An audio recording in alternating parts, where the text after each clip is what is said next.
Hello and welcome to my top 5 changes to Tears of the Kingdom. Number 5. The item system.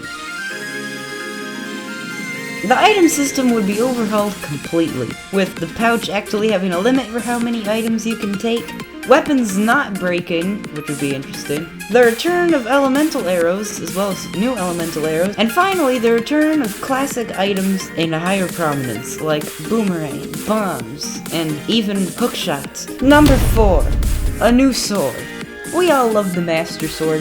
At this point, we've all seen it shoot a sword beam. We've all seen Link beat up some monsters with it. We all remember the first time we saw him pluck it from the Lost Woods. But it's old. It needs to go. In some Zelda games, such as Phantom Hourglass and the Four Swords, you have different swords that are just better than the Master Sword. For example, the Four Sword, which creates clones of Link, and other than that does everything that the Master Sword does. And the Phantom Sword, which is similar to the Master Sword, but instead of sealing evil, destroys evil. The Master Sword is just getting old by this point, and we've all seen it. It's served its purpose. It needs to go. We need a new sword. Number 3. Allies. The ally system in Tears of the Kingdom is weak. Pathetic. Okay, I'm sorry. It's not that bad. First of all, the allies are just allies. They don't even serve any sort of purpose at all. That would have to be fixed. Also, they're not characters, just as every other character in the game. They're just not characters. They're basically just little puppets. They don't have any personality, and they don't really do anything. So, we would have to model the allies after something more like the allies in Phantom Hourglass. I especially like the dynamic with having Link, a fairy companion, actually 3 fairy companions, all of which actually help him in some way, such as giving him sword beams, giving him more defense, or powering up his sword. Princess Zelda would also serve a role, traveling alongside Link. Link would probably be more item and weapon reliant, and Princess Zelda would probably be more power reliant, using light powers and maybe even elemental powers. That'd be cool. And of course, we'd have to have an older boyish comic relief, similar to Linebeck, who eventually becomes a hero in his own right. 2. Powers and swordplay. Oh, we were just talking about this.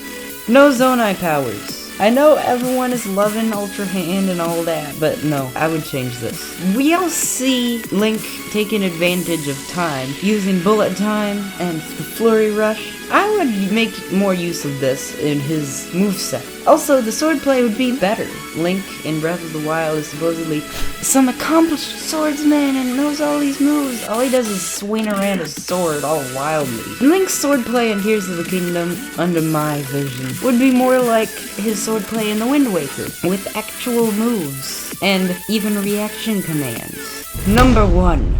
The story and world. Let's start with the world. Tears of the Kingdom's world it's just Breath of the Wild's world. After almost a decade of exploring Hyrule and taking advantage of it, going to space, exploring beyond the perimeter, we've seen literally everything the world of Breath of the Wild has to offer. We've gone underwater, we've gone into the sky, we've gone underground. This world is old and needs to go. I would make use of a light world, which is more of a sailing-based sky world, similar to the Wind Waker, where you have to sail through the clouds. The sailing part, similar to the Wind Waker. Through clouds, not so much. Making trips to small sky islands. Then comes the Dark World, where Link meets his doppelganger, Dark Link. Exploring the light and dark worlds, trying to figure out how to stop the Blood Moon from terrorizing Hyrule by bringing back the monsters. Also, maybe we would be able to see some time travel aspects. That would be cool. Well, that's it for today. Thanks for watching. Until next time, stay sweet and God bless.